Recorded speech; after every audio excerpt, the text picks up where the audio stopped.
Good evening, Sam Tolbert, Sound of Joy.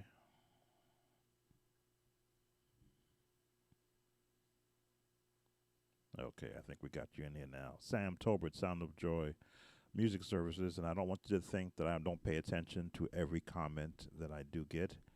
I pay attention to every comment, and I was able to look at the video which I last one I posted.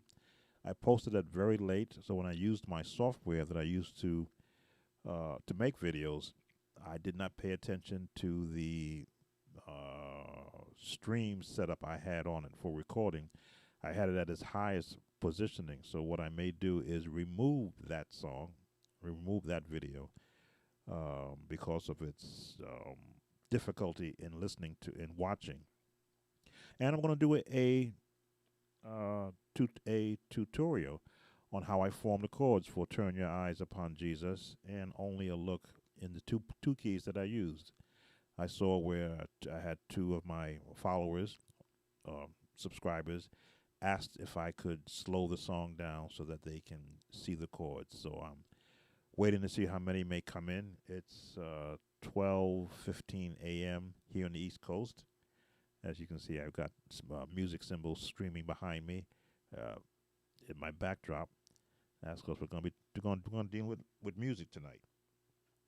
For those who may not be aware, I have just retired from 47 years as a professional industrial printer technician, IBM slash Rico slash CES. So now I am full time um, YouTube creator. This is one of the platforms I will be using. You saw that I did a uh, bacon and eggs video with music in the background. I'm going to do more of those. I just just had a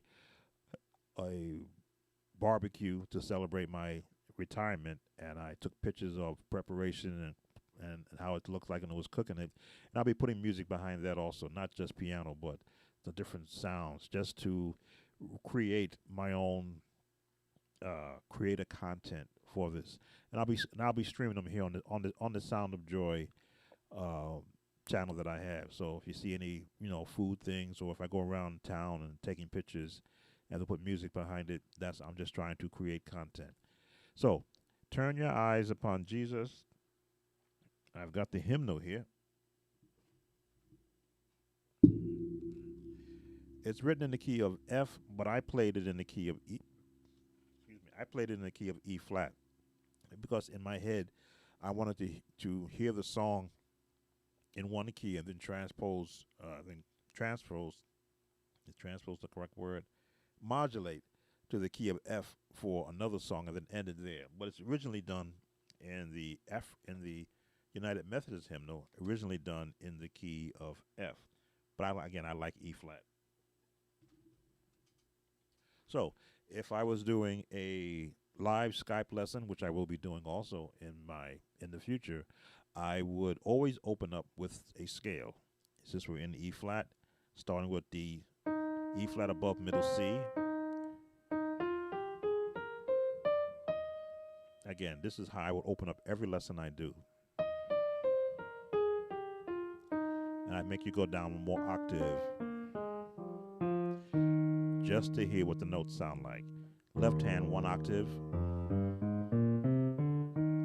Hold it, hold it, hold it, then go back down. Again, this is only so that you can hear the changing of the notes. Then I'll make you do both octaves at the same time.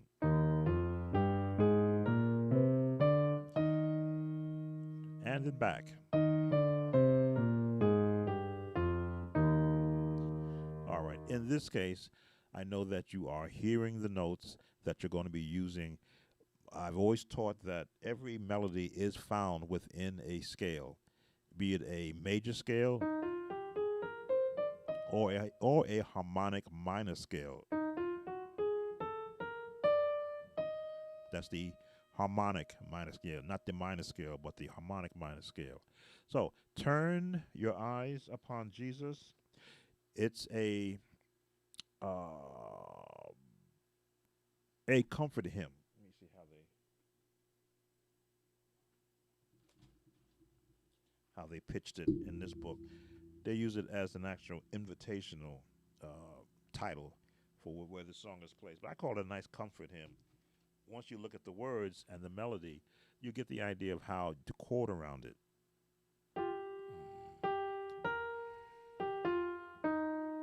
Scales.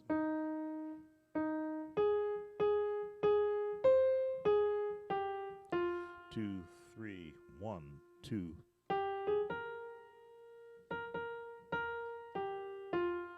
Make sure I got the right notes. In the light of it's in 3/4 timing. I'm just sight reading. Turn your eyes. It's an F, but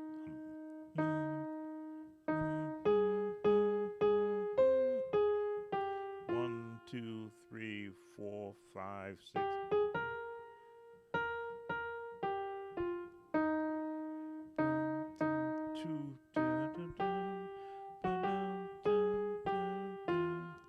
Again, we practice scales for one reason, so that when we learn a song, we will know where that note falls in the scale.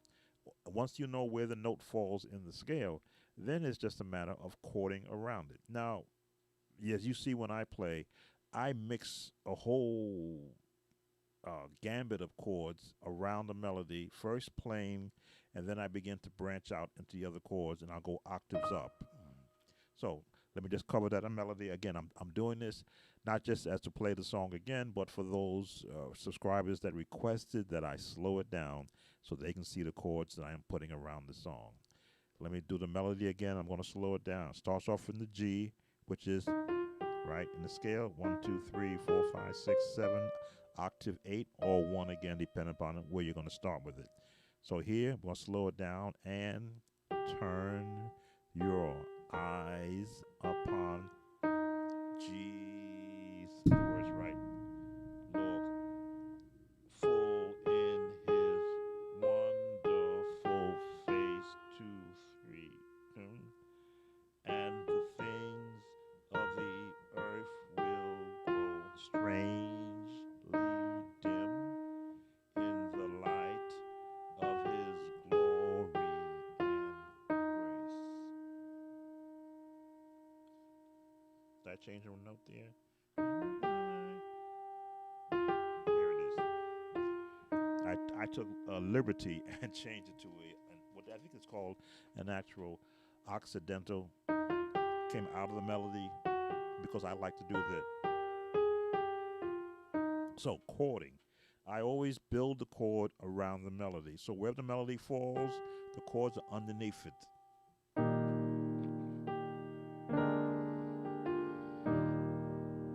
What did I do just there? E flat. Bottom, E flat, B flat, E flat. That's my bottom. That holds my lower register of chords. Right hand, melody, and now a supporting chord in E flat. Turn your eyes. Now this is it's a 7th chord, B flat 7th, B flat minus 7th. I'd have to look this one up, but I like the sound of it.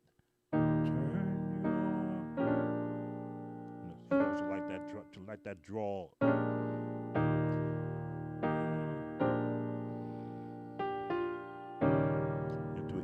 Into an E7. So you got that. Turn your eyes, B flat, F, A flat, D, G, and melody at the top, B flat. Turn your eyes, melody,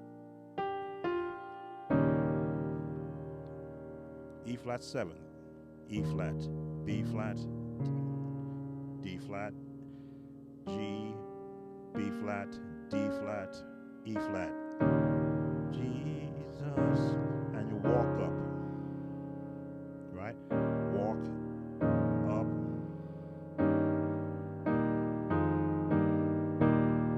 Just breaking it down.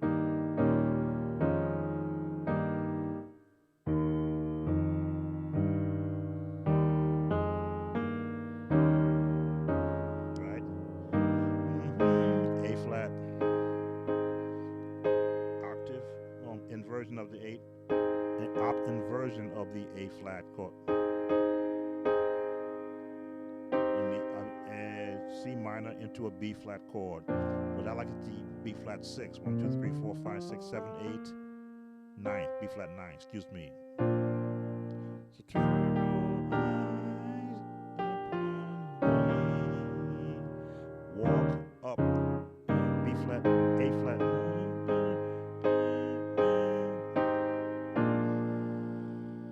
Or could be here. Depends upon what your ears are hearing. I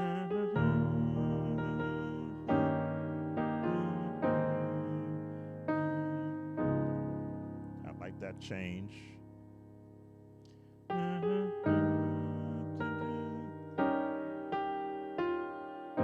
E flat 6.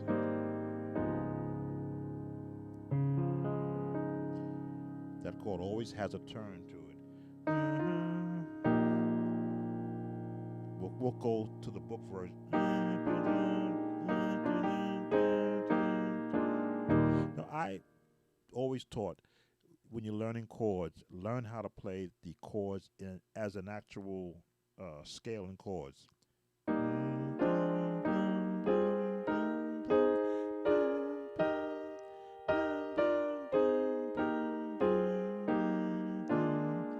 Major, 7th, major, minor, major, major, a 7th, major, 7th, major, major, a minor, right? Major, a 7th, right?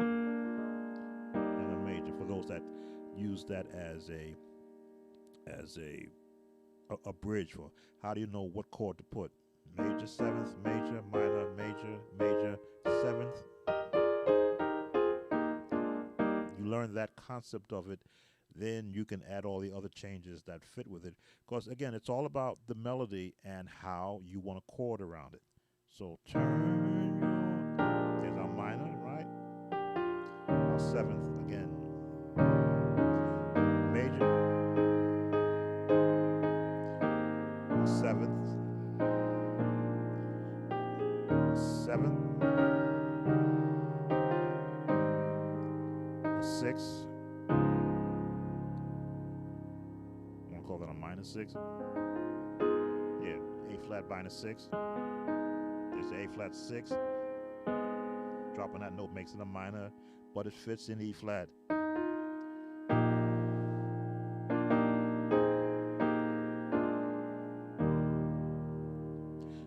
And in a nutshell, that's the entire song. This is the actual chorus part. This is the chorus from the verse. I don't have the verse in this book to show that to you. Welcome, Mario. How are you? I just see that you've just popped in. I think we've got four viewers. And this whole chord versus melody thing, it's knowing how many chords are available to you and which ones you want to apply to the melody. I just applied the basic ones. I know I've got so many more that, jazz chords, classical chords, big band chords. But depending upon where the song is being played, if I'm playing it in the church, I'm omitting 80% of the chords I would use, and I just keep it basic. If I'm in the church,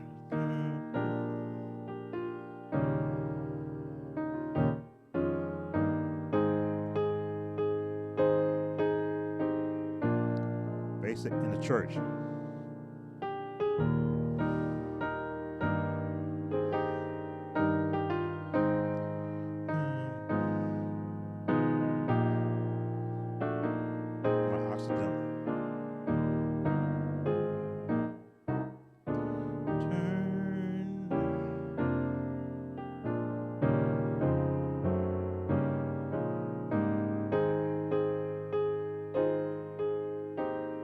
Melody always at the top.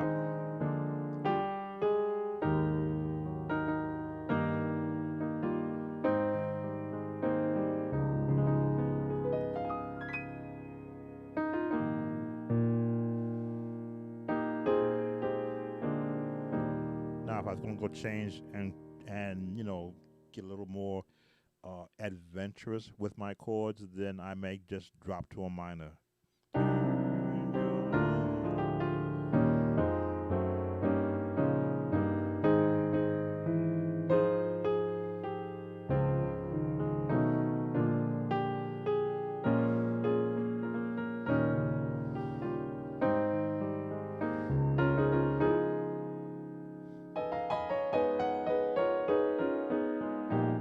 those are the things that you can do if you want to get a little bit more adventurous. Oh, J-Bo, what is the best way to find chords for prayer or talk music? It's having not been one to play talk music before. My earlier years as a musician, we didn't have talk music.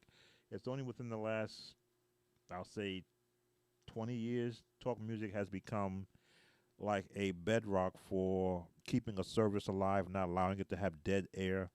Sometimes somebody will be talking and they'll lose their train of thought. And if nobody's doing nothing, everybody's looking around at what's going on. So talk music became a place where you can just, keep the service moving. Even if you just were doing scales as a practice session for talk music and just finding different ways to play it.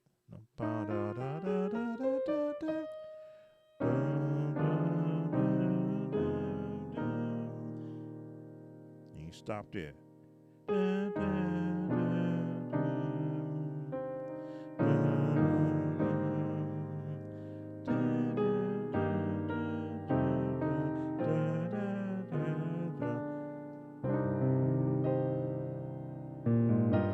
You never want to end on a minor.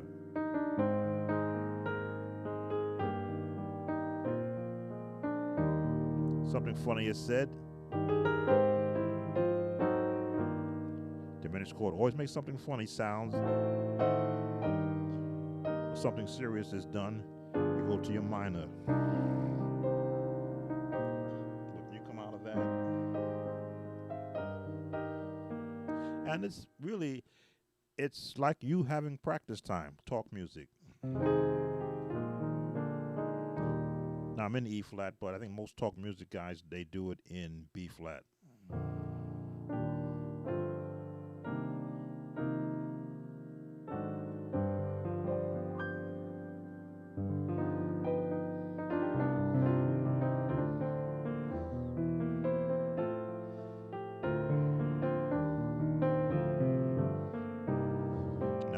I'm playing, so now I can't talk and play because unless I have a song in front of me, I'm at a loss for where I want to go, so I can almost go anywhere. But yeah, talk music is, oh, thank you, Mario. Talk music is how you want it to be. You can take, I want to take a real funny song. Okay, if you watch it's an old sitcom back from the 90s, late 90s, early, called Cheers. I used to love to play that song. That would be good talk music.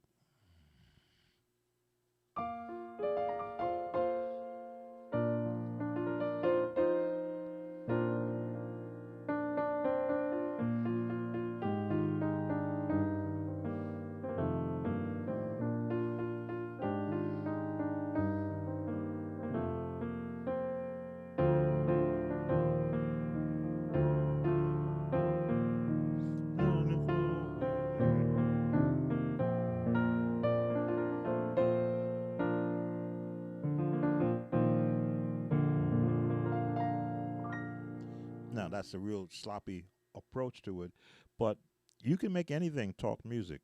A, B, C, D, F, G, H, I, J, K, L, M, N, O, P, Q, R, S, T, U, V, W, X, Y, and Z. Now I know my ABCs. Won't you come and play with me? Anything you can make talk music. The people out there won't know. They may even start something like that. They may start singing with you. But any song that you can, or any phrasing of songs or a melody you can chord around and go anywhere with it. I mean, you don't have to stay in B flat. You saw I went outside of B flat, back in to the minor, to the 7.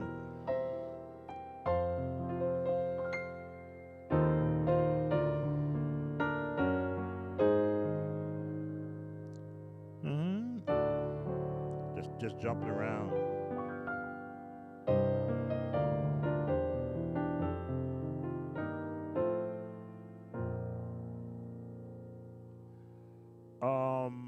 My ears are trained.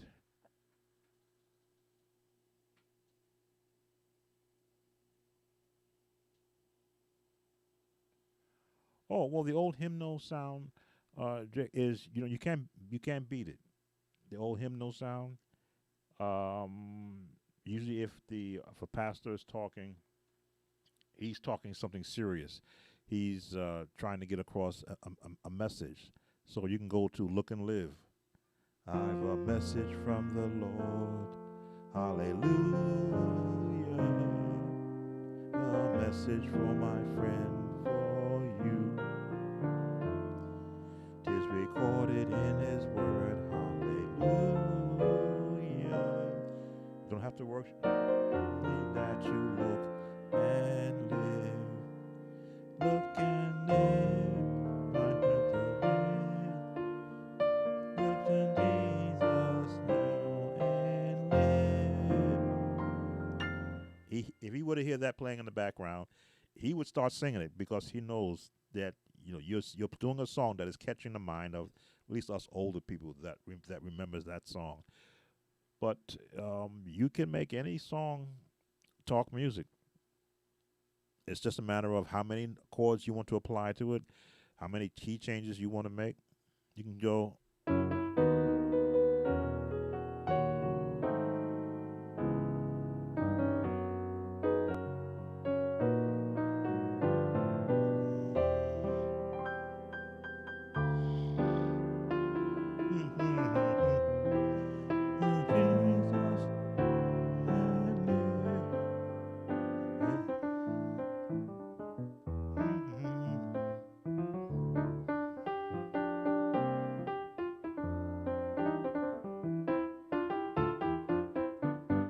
So you can don't limit yourself to any genre of music. Just is how you playing it. Now, of course, you're not going to do Michael Jackson where your pastors, doing music.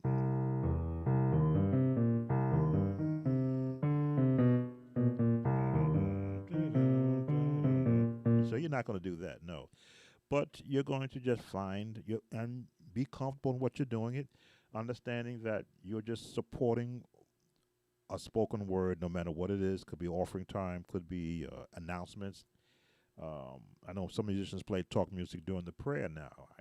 I have an issue with that because I think if someone is doing the prayer, you don't want to be competing with the person who's doing the prayer. But some people do want like that oomph behind them. Again, to each his own. But yeah, talk music is an art form, just like all music. And when you see me do this, it's an art form. There we go. It may be sloppy at times, but it's only because I'm just doing it as an exercise. Oh, prayer music. Oh, it has a soothing effect on the listener because sometimes you don't know what mind the person has that came into the service. Anyway, let me go back to Turn Your Eyes Upon Jesus. Hopefully, those who had asked the question about Turn Your Eyes Upon Jesus, I gave you a good breakdown of how I do the song. Now, when I went to Only a Look at Jesus, while I was still in E flat,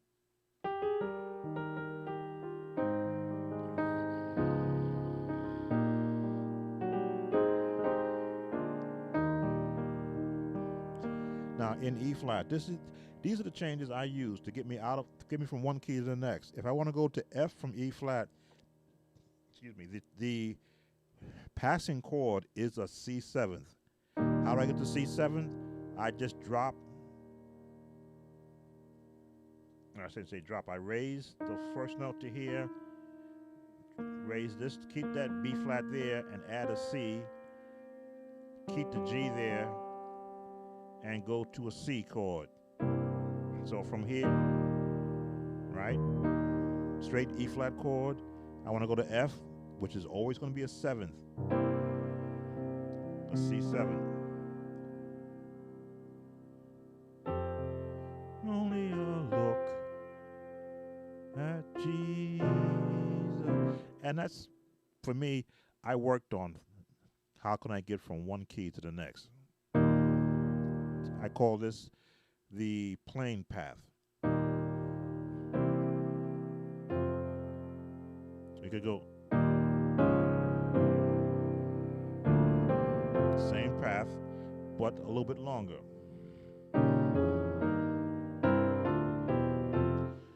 Different ways to get to the same thing. How quickly do you want to get to a key change? So we're in the key of F now. We came from E flat. We did a C seventh. Again, all chords are relative. It's just a matter of how you approach them in a song. Only a look. Again, scales. A G, a D flat. Excuse me, F diminished. G minor.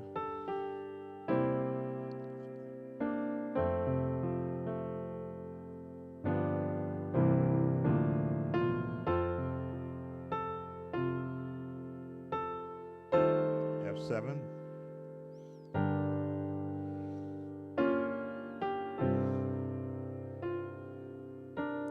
Trying to remember the melody. Walk up, B flat. Only a look. Down to F. Only a look. Still an F. This is my go-to classical chord.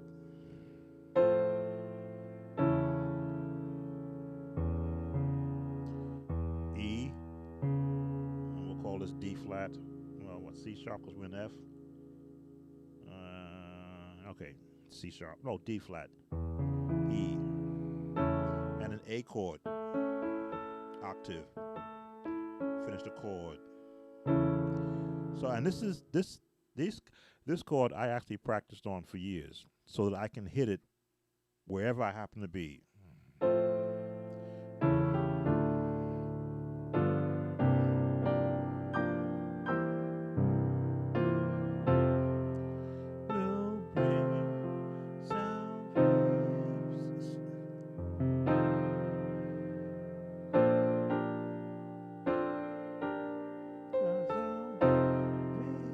Just go to a B flat chord, but still got that F chord.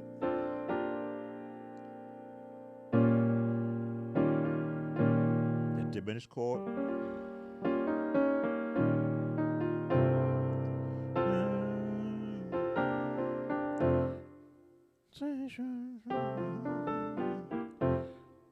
Sometimes when I'm teaching a song, if I don't have the words in front of me, I mess it up so bad. But it still is the application of scales, which gives you your melody, and chords, majors, minors, diminished. In that case, we're not using any minor sixes in this song. But those help bring out the scales in which you're actually playing. And, of course, the walk-ups. That's all that is. But we're going to do it in chords. F, E flat, F7, and now we're up to the B flat. Stay in that, go that minor.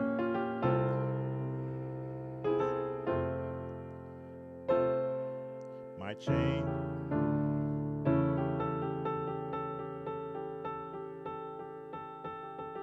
This is why we do scales.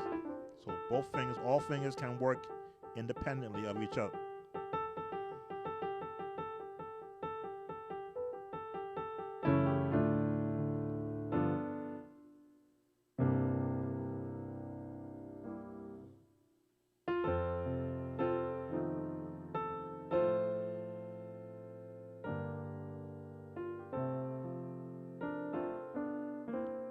Yvonne, I'm looking at your question. When using passing notes to get to a chord, is it better to use a single note or the chords in the scale? You can use both. And what I mean by both is how quickly do you want to get to the next note? If you're here in the F and you want to get to the B flat, How quickly do you want to get to that note? That's a step. F, G, A to the B flat. But you can make it in one jump if you do a seventh chord. When we were in school and we were in auditorium and they wanted the kids to get ready to stand, they would do a seventh chord. We heard the next chord, stand. I remember that from public school.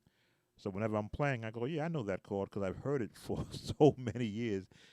From I guess what, kindergarten to sixth grade when I graduated and went to junior high school. So I would always look at that chord and find a way to walk that up, to pass my way from here or go from here. Now, the gospel way is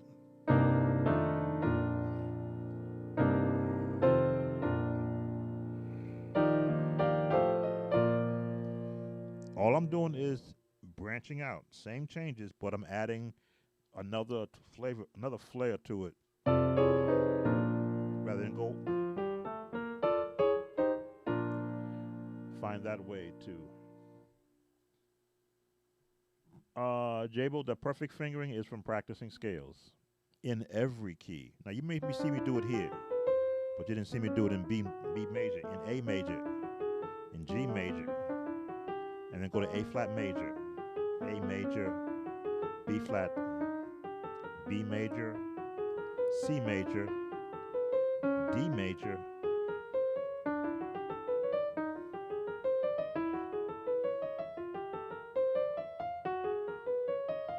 because I practiced them fluently as part of my regiment whenever I sit down to practice. Falling on notes has become, you might say, habit. I can think of a chord, G, hit it. Think of a chord, B minor, and hit it. Think of a chord, C sharp major, G flat major, A flat major, A minor, D minor, C minor, F minor, G flat minor. Because I've practiced these changes for years. Before I can think of it, before my hand gets there, it knows that's what I want.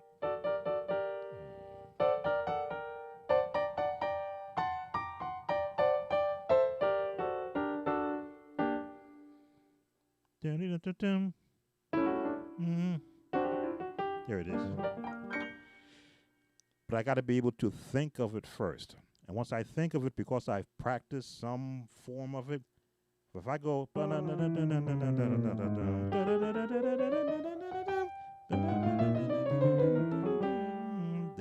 I've practiced that.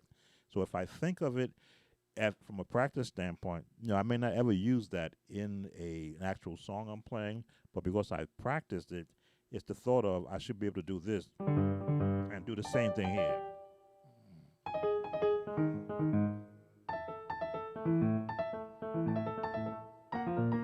And do them together, syncopation.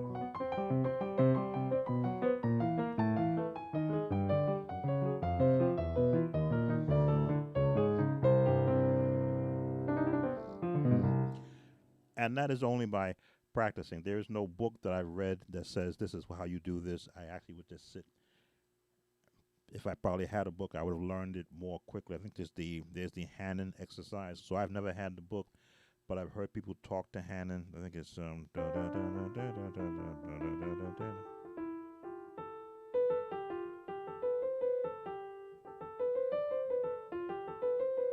probably doing it wrong because I've never had the Hannon book. I've heard people talk of it as that is a way to build your fingering. I again did not have I did not have a music teacher to teach me how to do this. I learned songs that I heard that played in, and I used my ear to find what those notes sounded like individually, and then put them all together.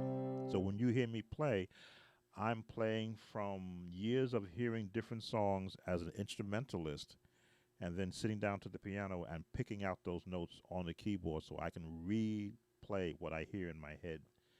So, perfect pitch, no. But the ability to memorize what I hear, yes, I can do that. That's why it's easy for me to teach the style I teach, because if I teach you to do this and you do that fluently, you should be able to do this at the same time.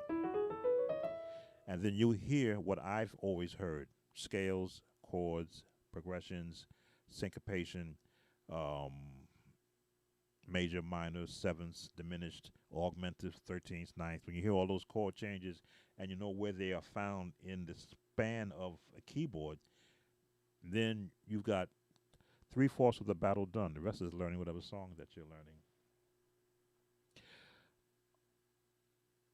Jabo, I'm going to pray for you, but I'm going to say practice. Pray first, then practice. And then pray again, and then practice again. It's all about setting a discipline for yourself. This did not come to me naturally. I wasn't that musician that sat down and started playing at 4 years old. I was the guy that was doing this at 5.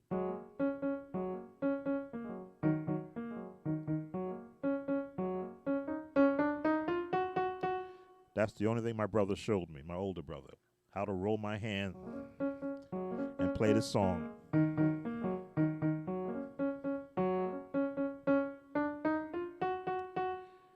That's all he showed me. He didn't show me anything else. Although he was playing, he was 4 years my elder, I think. Yeah, 4 years my elder. So I was 5 and he was 9. He could do full chords and all that stuff, but that's all he showed me. And I was so angry because I heard more than just that in my head, but did not know how to do it. It took me for years to learn to do this. Years.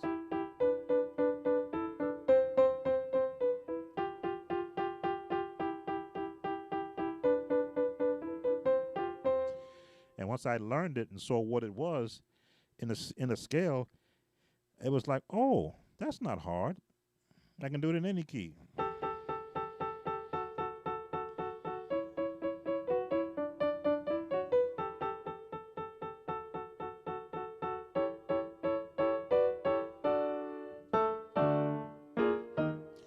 Then it became just application or practice.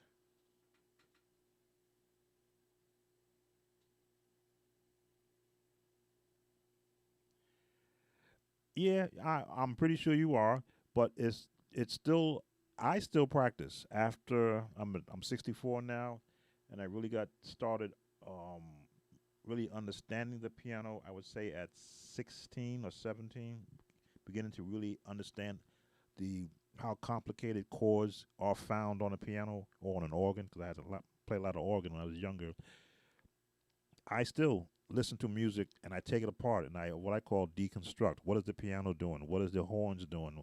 What is all the instruments doing? What is the bass doing? And I sit there and I deconstruct what I'm hearing, and I go, okay, I got this because I can hear what's happening. And then sometimes I'll listen to a song and I go, okay, that's too easy. I need a more difficult one. Then I find a difficult one and I'll say, let me go back to the easy one. As I say, if you put sheet music in front of me, I'm gonna struggle with it. I'd rather hear someone play it with the sheet music in front of me so I can see where the notes are going. Again, I'm not a classical musician, but I use classical feels sometime in my music because I want to be able to add that feel to it. Okay, I've gone 39 minutes. Again, I don't want to bore any of you. Major sounds, the number system. I want to be kind to the number system because it is a bridge for a lot of musicians to get into a service and out the service with a paycheck. And I see your request, Elisha. I'm going to do that for you. The number system.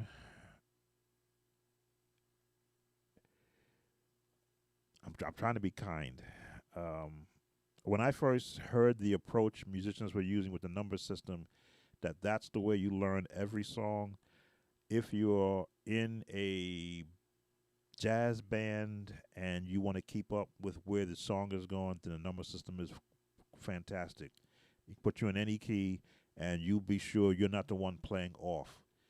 But if you're going to do a hymn, the number system will throw you out. You throw the number system out the window with a hymn because a hymn is a intricate. Let me get the correct. In, in, let me stop. It's probably late. The numbers, the a hymn will take you different places where a number system just does not fit because the intricacy of the song can follow that of a classical song or a spiritual song where the number system can't really help you.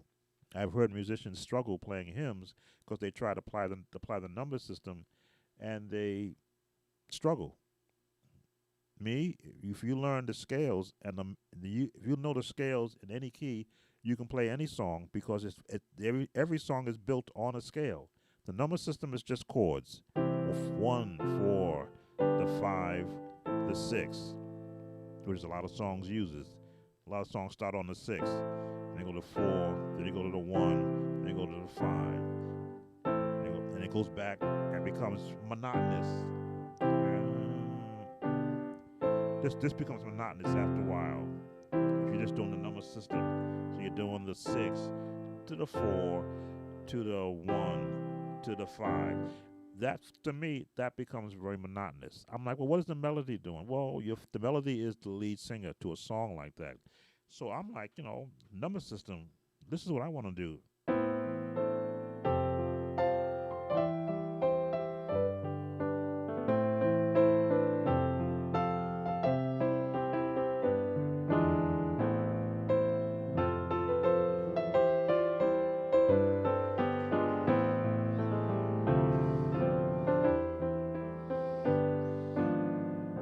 That's what I want to do for a song that uses the number system because I'm used to doing melodic movement for me.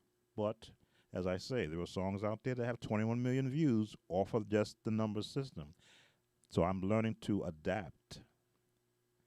I want to answer Elisha's. He's sweet. I know him. Oh, let me first. How long did it take you to be fluent in all keys? I'm not fluent. I'm able.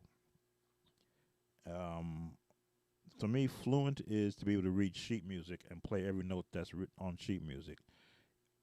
I'm able to get into any key, and because I use a particular pattern of chords to support a melody, I can find my way around that key if it's an off key. Like if I'm going to the key of E major, I have to think of the scale. What chords are in that scale? What minor chords are in there?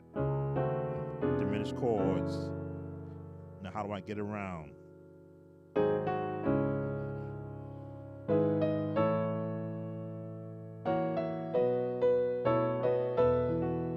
So now I just walked around E major scales with different chord changes that I would use in any gospel or hymnal song.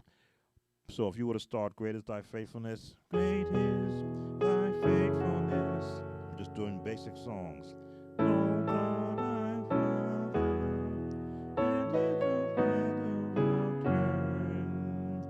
See, so now I'm struggling. I don't normally play it in this key.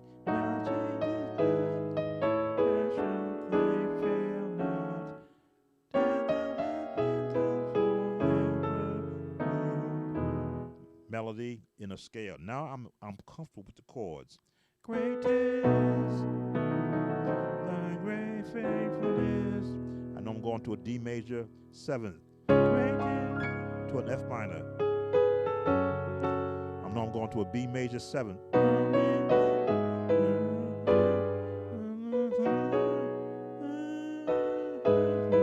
Diminish. There it is.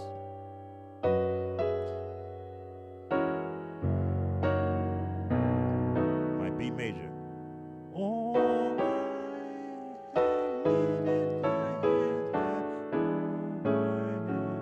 Takes me a while to get greatest, diminish, greatest, D7, diminish, B7, back to E major. Takes me a while to work through it, but because I practice scales in every key, and particular chord patterns in any key. Give me give me 20 seconds or give me 30 seconds to find where I want to go, and then I'll have the other pathways in place. When I get to Elisha's thing, He's Sweet, I Know Him. He's Sweet, I Know is in the key of F with a melody. He's sweet, I know. Again, it's scales. I know. Storm clouds may rise, strong winds may blow. I'll tell the world wherever I go that I found a Savior. B flat, A flat, A rather. Sweet, I know. So now that you got where your highest note is and your lowest note, now you chord around that. He's sweet, I know. Little jazz. He's sweet, I know. But drop storm clouds may rise. I went there for a reason. G7 strong winds may blow. Arpeggio. Walk up.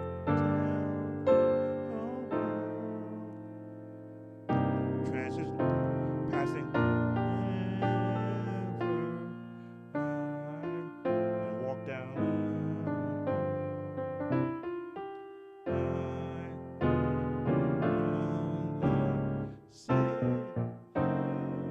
Diminished chord. This is the gospel change, and a jazz chord, minor and major. Seventh. Remember I said C7 takes you to F. I know, and I love this change. Very basic. Sweet. Playing it straight. Not all the changes. G minor.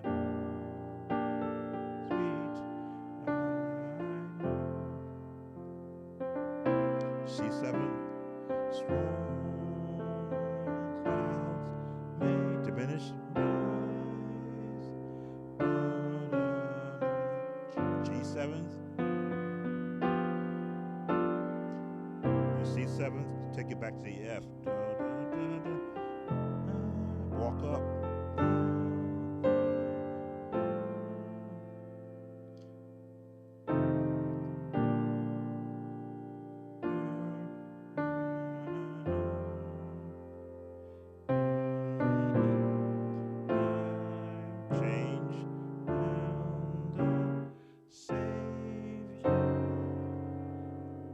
Chord turns on the bass.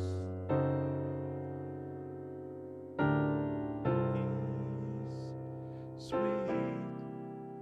Again, this is a C7th. I just left off this note. I know.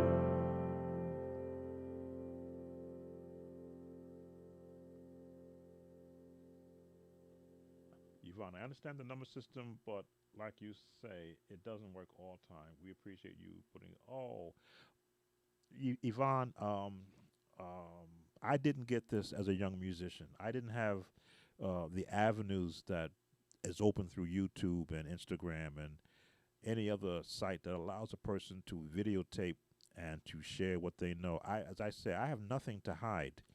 I just did 40 minutes on my YouTube page for the musicians on that page. I tried to let them know I did not wake up in the morning with all this information in my head. I worked and worked, and I didn't cry, but I did ponder, am I ever going to get this like I hear it in my head? And all I was lacking was the information of chords and scales. That's all I was lacking.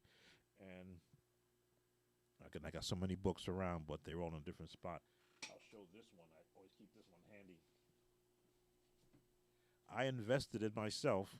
This is a piano chords book. As you see, it's worn. I invested in myself to find out what I did not know, what I did not get from a teacher. And I would take time and look at all this and look at all this and look at all this and seventh chord and lower ninth chords and 13th chord and seventh flatted ninth chord, E harmonic notation and C diminished seventh chords that I was just playing now that I never knew what they were called until I bought a book. And there's an old saying that if you want to hide chords from a musician, put them in a book. He will never look for them there. Well, I went and purchased books. This is just one of them. The fingering. You wonder, how do I know, get my fingering right? This shows the correct fingering for playing scales, for basic scales, which ones to use. I just sat and I looked and I read, and then I found this page, and I says, wow, that's a lot of chords. Wow, that's a lot more chords. Whoa, I didn't know there were this many chords, and they're inversions. So and in every key. So what I did was to again invest in myself, and I would go through this book, practice those chords, and when I would hear those chords played in a song, I knew exactly what chord they were using and how they had. Even if they took even they took this chord and they went like this. Let me see, like this with it. I knew what they had did because I know it sounded here, and if they went and they put another note at the bottom, let me see. Yeah, that's not the chord I want. Yeah, okay. That's better. When I could hear that chord and then take it apart, what are they doing? What the heck? That's an A minor, A flat minor, with an F bass.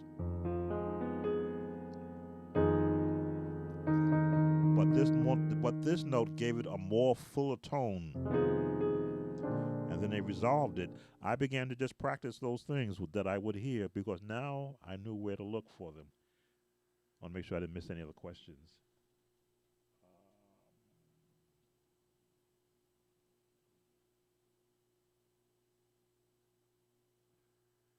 Major Sounds, thank you for answering. I'm learning it, but I find that song like Total Praise don't follow that format. I don't think it should.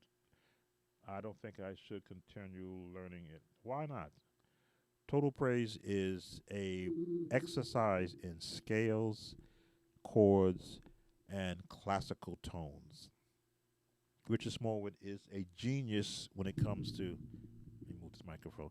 Is a genius when it comes to putting a classical sound to a gospel song. I learned Richard Smallwood songs when his album first came out, and I was floored to know that a piano could sound like that in church. When he came out with Glorify the Lord, I was like, wait a minute, how did he do that?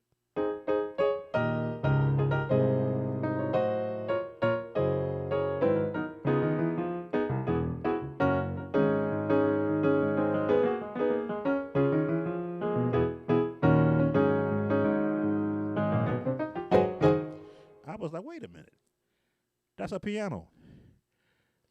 So, Total Praise.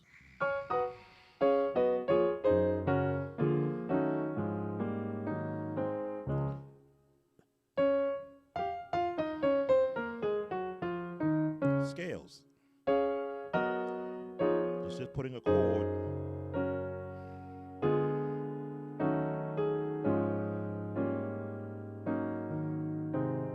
And yes, I was one that learned it incorrectly because we all want to play that gospel sound.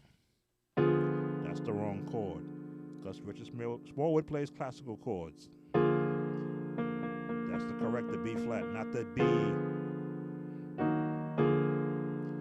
And once I got schooled on that by a video by Stephen Ford saying, Richard Smallwood does not use that chord. Please play the song correctly. And I went back and listened to it, and I go, you're exactly right. Every song he plays, he may get that on the second time around when they're going down. That's when you hear that B. But sometimes I use the B flat anyway. Just to force my hands.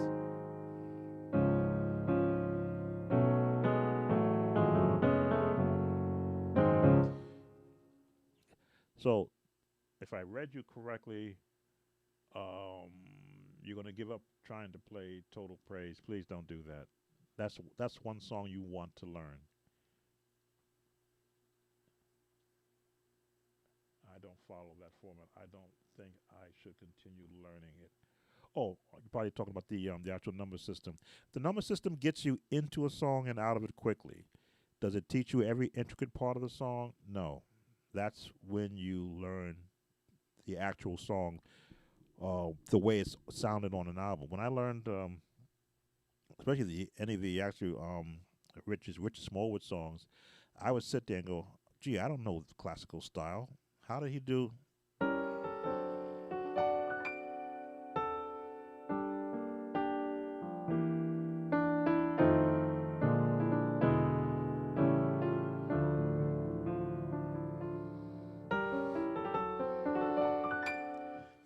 I wanted to learn how to do that. Hours and hours of listening to that change.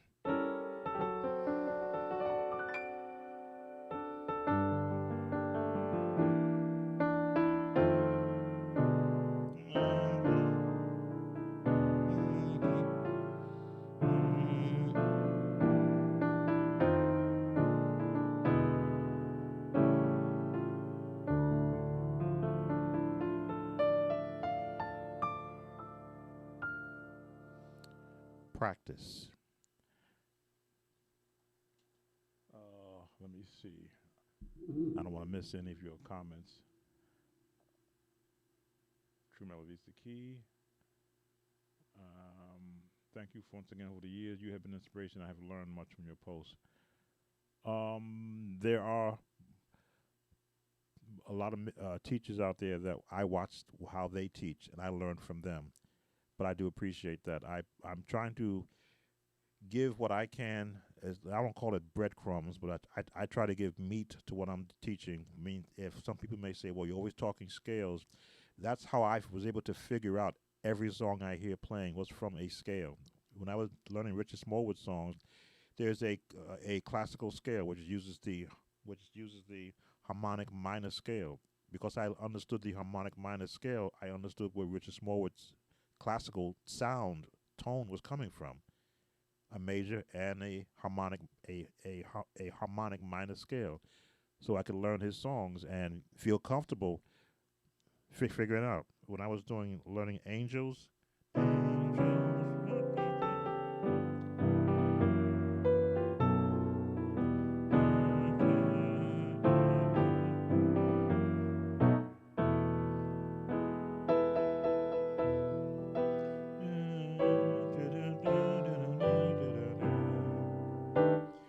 because I understood now where those chords were going, I could learn it and then manipulate it a bit. I don't want to miss any of the comments that are there. Definitely ordering a tutorial. I really gospelize He's Sweet I Know a lot when I play it. Not a problem, because He's Sweet I Know is we've made it like a very solemn song, but really it's supposed to be I call it an actual feel good song. I will put it into an actual ballad. Like if I am when I did play it for a church, He's Sweet I Know, it's like a ballad. He sweet I know.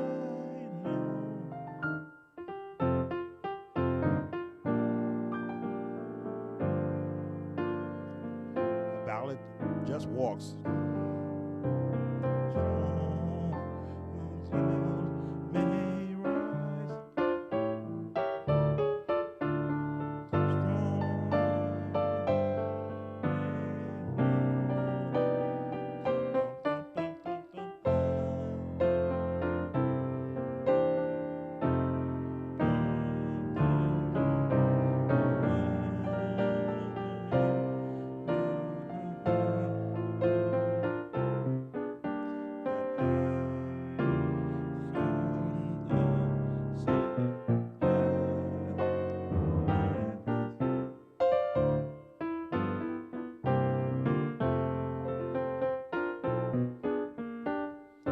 I'd walk like I'm taking a person on a stroll somewhere whenever I would play it, Because music really is supposed to lift a person. It should never take a person's spirits down. It should always take a person's spirits up.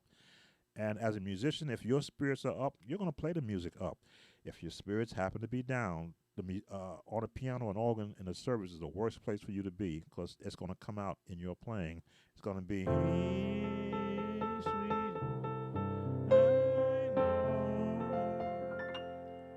Nobody wants to hear that. If you're down, you're playing the one, the six, and you're gonna go to the one on the four on the seven,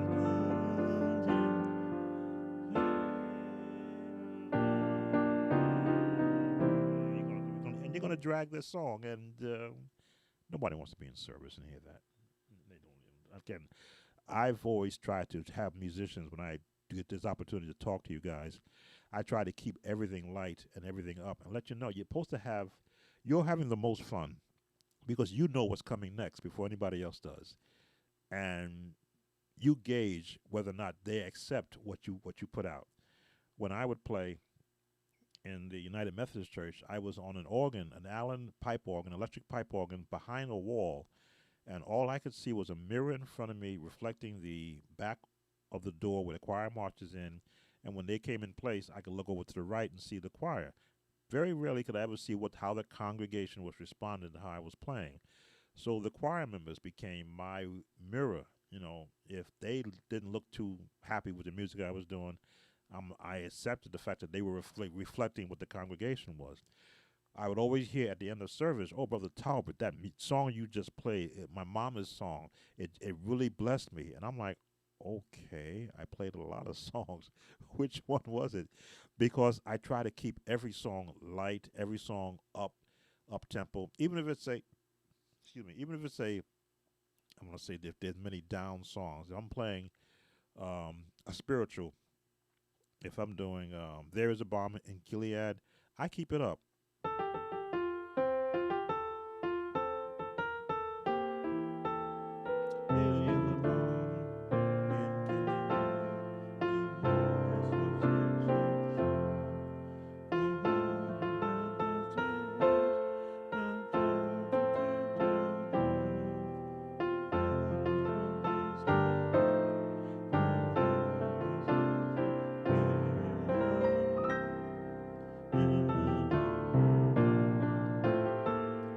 Again, running bass.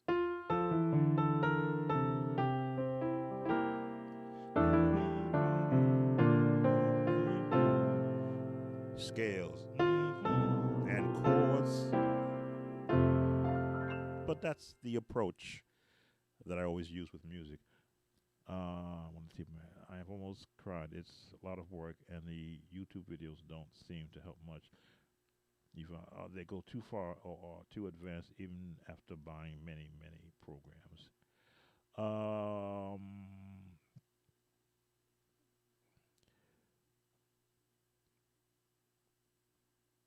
When I was full time with my student lessons on the internet, I would create my own, at that time, VHS tape videos.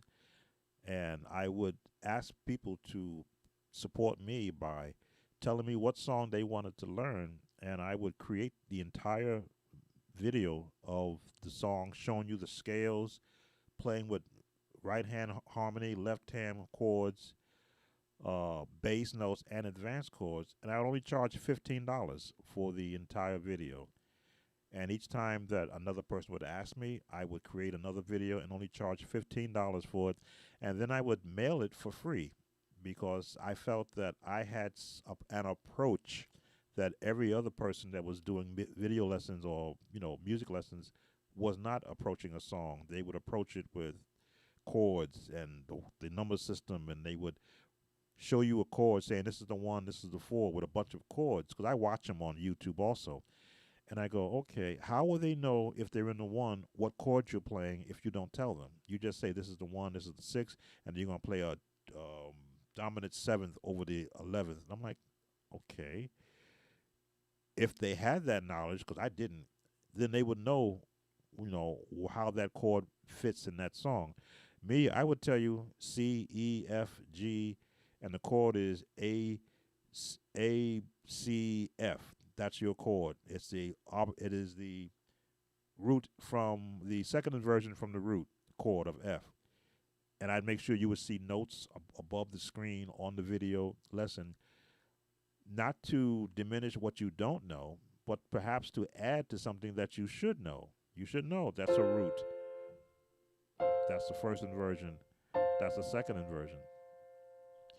You should know if that's a root, first inversion, second inversion, third inversion. Why? Because you've added an additional note. Every time you add a note, you add another set of inversions. I made sure that if I did a video lesson for you, you knew as much as I knew from the beginning, and I would take you all the way to the advanced chords, hoping that as you build upon each video lesson, you wouldn't need me anymore. Because if I show you everything I know, you don't need me, and that's what I want, to show you everything I know that you can absorb, so you don't need me anymore. You now off on your own, and I can watch and look for some great things out of you as a budding musician. Let me see, high places. Oh, that I will make the darkness light. I could rip a total praise. I used to be B E A flat.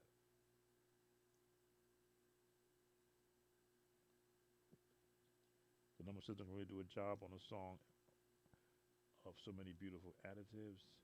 You taught me Jesus, Jesus, Jesus by Timothy Wright. Oh, that was when that song first came out. I said I had to do a video on that song because it's in its uh, simplicity of the words. It's not a lot of words, not a lot of lyrics, but the music helped to support the lyrics of that song, and to play them with a number system really cuts into the song incorrectly. I tried to do exactly the way I heard it on the album, or on the video at that time when I learned it. So I'm glad that I was able to help support you in learning that song to be able to use it. Make sure I didn't miss any videos, so I'm going back.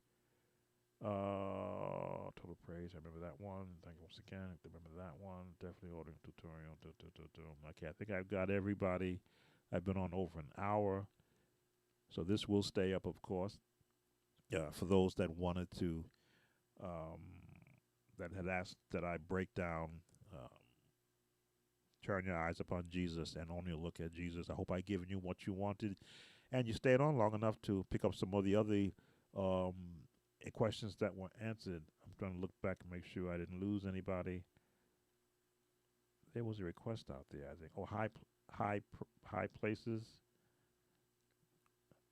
I want to say Elisha, if I'm saying your name correctly. You wanted high place, E flat. We'll make the darkness light before thee. What is wrong, I'll make it right before thee. Scales. What is wrong, I'll make it right before thee. And the high place I'll bring. Is that the one you want, Elisha? When thou walkest by the way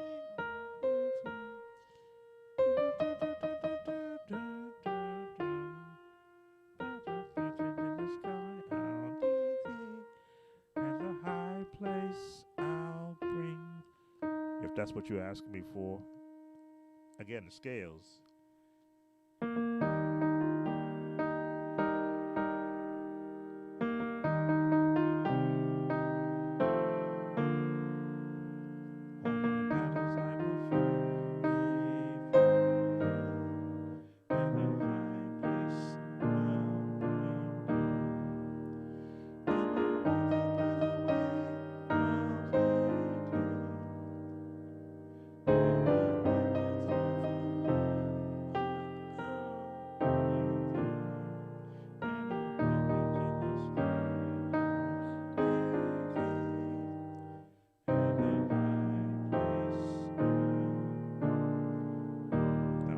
Does the Twiggy Clark version.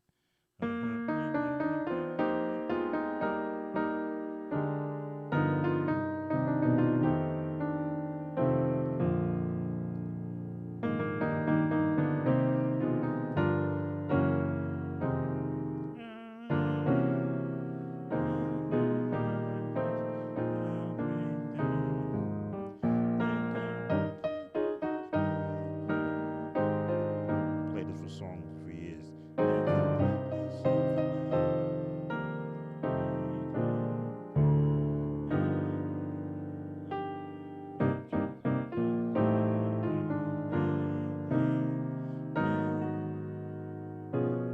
Put in some contemporary chords.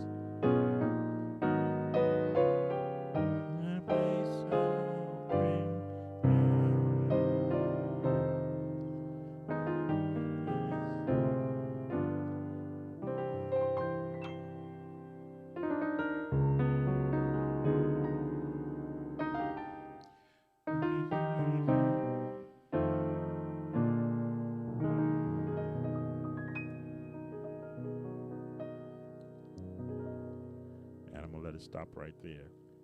Yes, I need sleep too. Even though I'm no longer working. I'm now retired, but I do want to still keep a nice sleep regimen because got a lot of things that I'm planning to be doing musically here on YouTube and on my Facebook page, and some new things on my website. So as always, if you have questions, you can always email me. Let me put my email address down.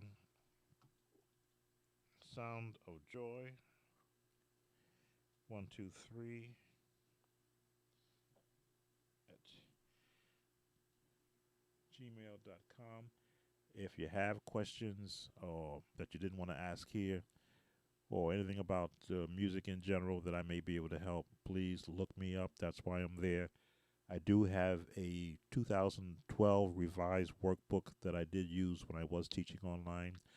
Now that I'm looking at going back to teaching online again, I may do a rewrite. Some of the information on there may not be relative to today's songs, so I may take some things out of there. But I'm looking to get back into perhaps doing the online lessons as part of being in the in my retirement stage. I'm going to still be a YouTube creator, not just music. I'm looking at doing other things. You see me doing the cooking. I'll be doing another cooking, barbecuing video with music behind the background as I look to have some fun now. As I say, when you work 47 years for 3 companies and you were the best at what you did then, you want to use that energy that you were given to someone else, and now you can spend it on yourself. I'm going to enjoy being retired and sharing with you not only in the evenings but also during the daytime. So this is Sam Tobert, Sound of Joy Music Services. That's my company name, has been my company name since 1992. I use the scripture Psalms 100, make a joyful noise unto the Lord, all ye lands. That's where my company name, Sound of Joy, came from. My music has to bring a joyful sound. And my website is www.stmusician.com. If you're looking to go that next step further, songwriters need your music put into sheet music. We do transcription. We create basic soundtracks to support your music. And if we need to find a singer, we have access to singers around the world, depending upon the pricing that you want to have your song sound the way you heard it sung. And we put sheet music for it. As I say, we make music look good. In other words, we give you nice, good sheet music, and we go find someone who can actually bring out what you felt in your music. That's my future and endeavors, is to get that part of my life steamrolling now. But so again, every time I say I'm leaving, it takes me a while to get out of here. But thank you all for coming in, and this is going to stay up. Be blessed, everyone. Stay safe. And wear a mask if you're going out, and social distance. Take care.